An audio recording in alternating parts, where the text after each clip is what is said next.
So we start this video with a odd play call in my opinion. It was a 3rd and 7, and basically you're going to have both the safeties just drop back here. It's man coverage on the 3 receivers over here. So, I mean, this was a confusing play call because you're sending these top 2 receivers just vertically deep over here. And they're basically 2 safeties back. It's like there was no way this play was going to work. And you have a quarterback who obviously can't run for this first down. If you had a mobile quarterback, and maybe you could run for this first down, there's a lot of space here, obviously. But with Eli Manning, you need to rely on your receivers. And there was really no way that any of these receivers were going to be open. This receiver down here trips as well. And I feel like Pat Shermer put his quarterback in a position to fail. So I was not a fan of that. And obviously, I definitely am fair to Pat Shermer as compared to other people. But there was no way up here this was going to work. I mean, maybe if a slot receiver cut out, I mean, if you had, I'm sure this is golden Tate right here, if he cut out over here where the mouse is, I mean, maybe there's a chance of a completion, but just running 2 verticals next to each other was kind of a bad idea in my mind, so I don't know what was going on with that play call. So you guys know by now that I cannot stand Alec Ogletree right here, and this is a play. It was a 2nd and 11. Ryan Fitzpatrick basically scrambles up the middle and picks up a first down on this play, and it should not have happened. So watch Alec Ogletree this whole time right here.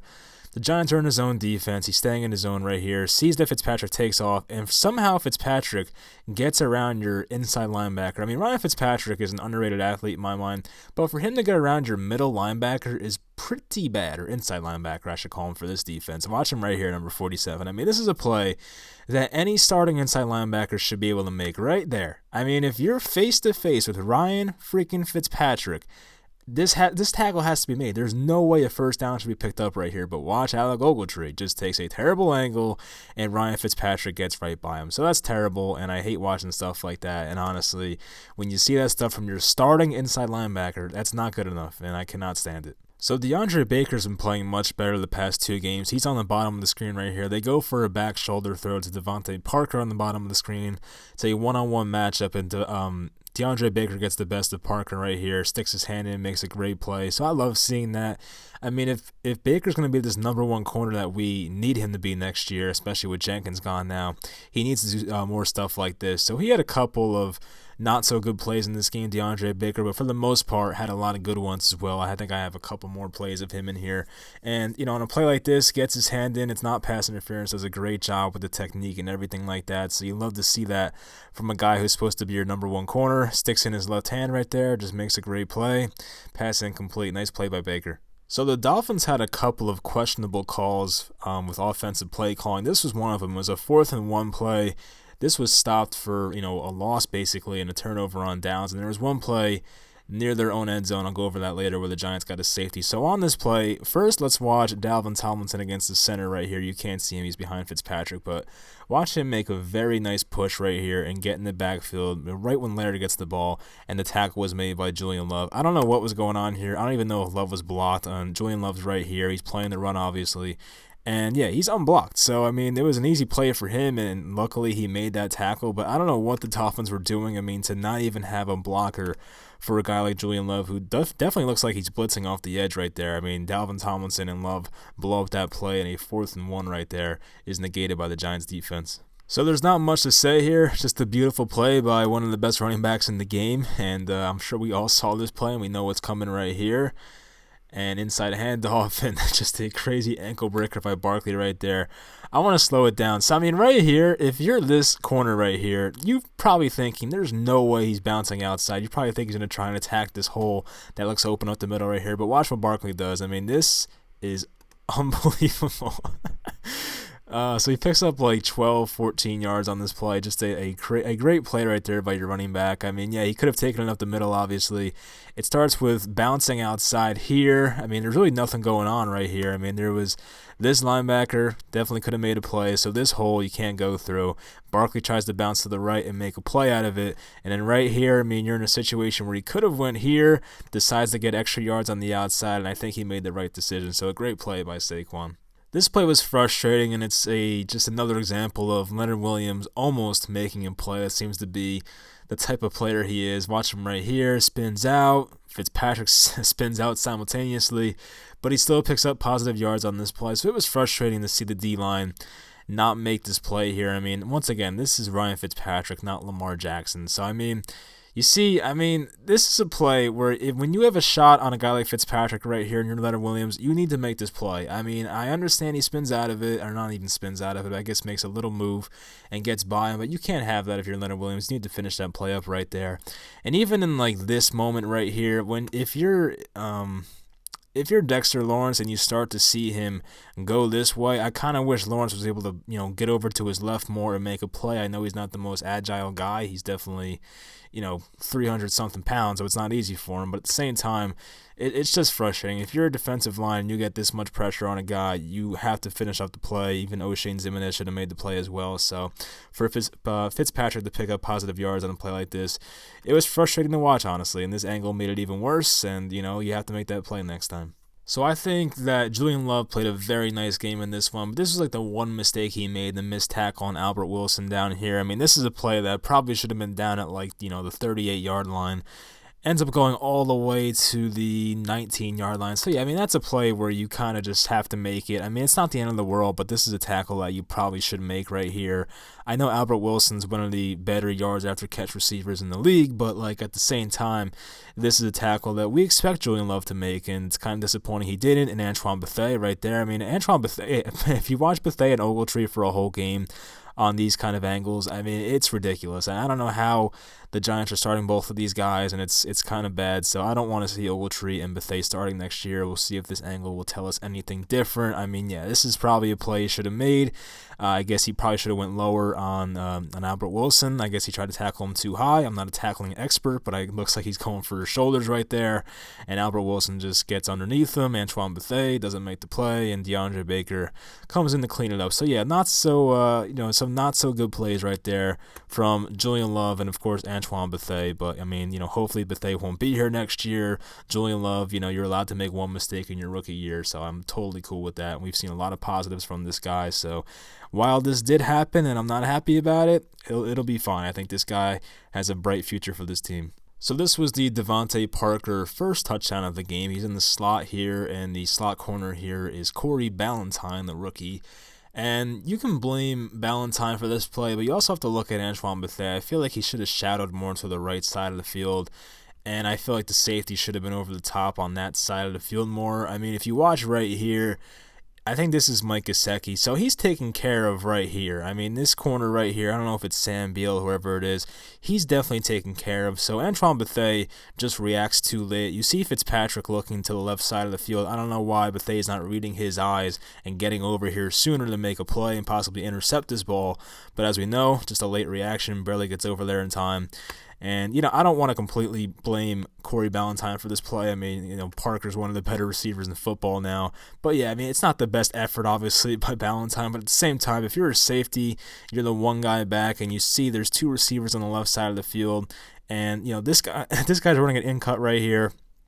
Gesicki's running like a corner route, but you already have help over here. I feel like he should have been shadowing more to this side of the field, but, as I said last time, I mean, hopefully Bethea's not here next year. He has not played at a high level for this team, and if we have a different safety next year, I think this will be a much better defense, hopefully. So there are definitely some Eli Manning throws I want to go over in this video. I mean, not all of them were good throws, but this one was a good one, the Golden Tate right here. This was a tough ball, and he just made it happen. It's a zone defense, and it looks like a cover 3, I think it was, because I think both corners were dropping back, it looked like. But whatever it was, I mean, you have 4 underneath defenders right here. So basically, Eli Manning has this small window right over here to get Golden Tate the ball. And this was like the only open receiver. Did the guy on top fall?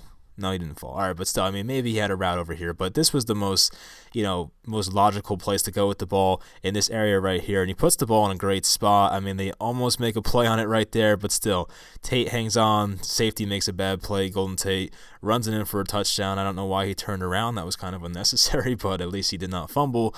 But, you have to like what you see from Eli Manning right there. I mean, there were some throws in this game, obviously, that I mentioned that were not great, but this was a really good throw. So I give Eli Manning a lot of credit for fitting it in there and making the right decision. So I believe this was Eli's first interception of the game, and I'll let it play out real quick. I mean, I don't know what he saw here exactly. I guess he just misread the defense, obviously, but it's an interesting play call for the defense because what happens is, I mean, you have 2 linebackers here, right here, and right here that look like they're blitzing. They're showing blitz, But what actually happens is those two drop back in coverage. We have a corner blitz right here from the slot corner, and then a corner on the bottom of the screen blitzes as well. So two corners blitz on this play. But Remmers and Solder pick it up well. You can see there the tackles take care of those guys. And Eli Manning just rushed his throw. I mean, there was definitely a route or a throw to be made up here to what looks like Golden Tate. So this pocket's still clean, and if Eli Manning just gave it out here to Golden Tate, it's probably a completion and a nice first down gain right there. But for some reason, he forces it to the bottom of the screen and just never sees this linebacker and throws it right to him. So it's just a bad decision.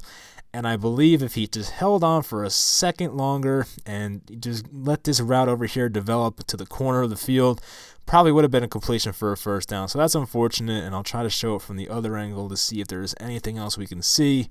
But there's really no excuses for it. I mean, it's just not a good decision, obviously. So, I mean, this is who Eli Manning is. He's in his 16th year now, and, he did make some great throws in this game, but he also made some poor decisions like this one.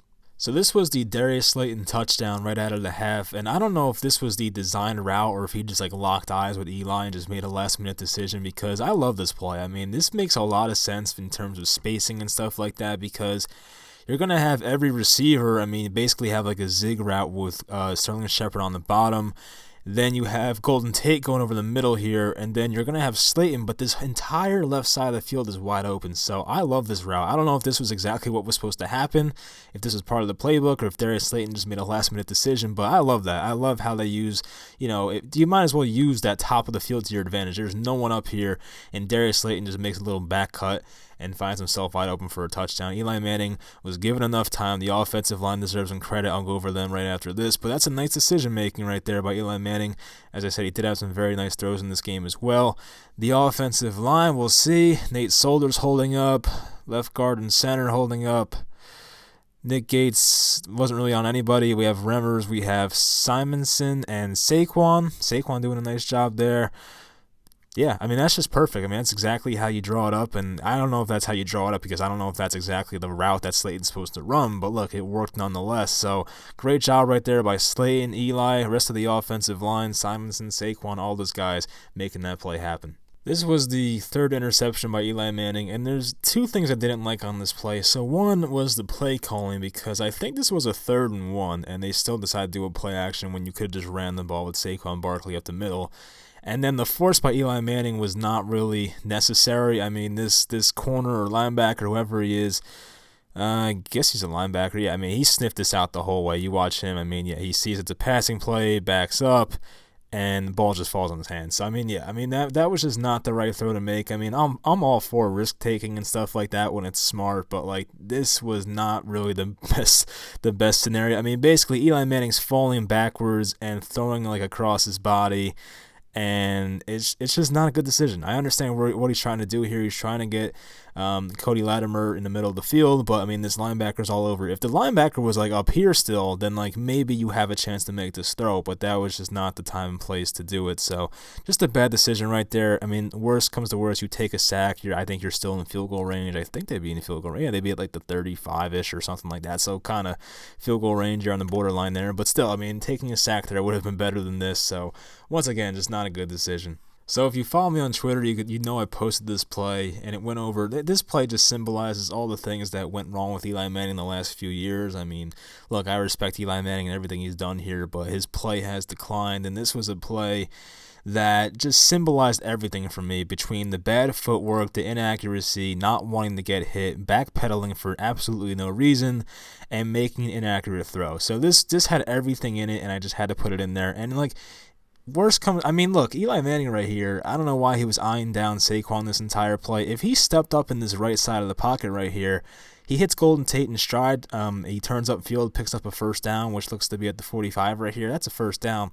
But just, backpedals to his left and makes an inaccurate pass to Saquon Barkley. So I don't know what Eli was doing here. This is just stuff he was not doing from age 25 to 35. But then once he hit 2016, 2017, when his play started to diminish, he did stuff like this, and I'm not a fan of it. And that's an inaccurate pass and had no chance of working. So, I'm not saying that he had a bad game overall. Of course, there were some bad throws in here. I think he made some great throws as well.